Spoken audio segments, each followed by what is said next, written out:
திமுக தலைமையில்தான் கூட்டணி, அதில் எந்த மாற்றமும் இல்லை என விடுதலை சிறுத்தைகள் கட்சித் தலைவர் தொல் திருமாவளவன் தெரிவித்துள்ளார்.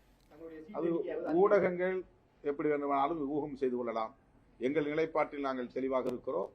திமுக தலைமையிலான கூட்டணியில் தான் விடுதலை சிறுத்தைகள் இந்த தேர்தலை சந்திக்கும். இதில் எந்த விதமான மாற்று கருத்துக்கு, இரண்டாம் கருத்துக்கு இடமில்லை. தொகுதி கூடுதலாக கேட்பது, பேச்சுவார்த்தை நடப்பது, கையெழுத்து போடுவது என்பதெல்லாம் இடையிலே நடைபெறவிருக்கிற ஒரு ஃபார்மாலிட்டி, அவ்வளவுதான். ஆனால் நாங்கள் தெளிவாக இருக்கிறோம். அதில் எந்த விதமான குழப்பமும் கிடையாது, ஊசலாட்டம் கிடையாது. நம்ம கேட்போம், கடைசி வரை நாங்கள் கேட்போம். 4 குடும்பம் கேட்போம், 3 குடும்பம் கேட்போம்.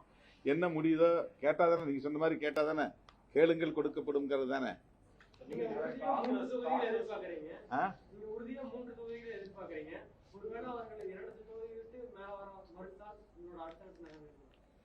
நாங்கள் திரும்ப திரும்ப கேட்போம்.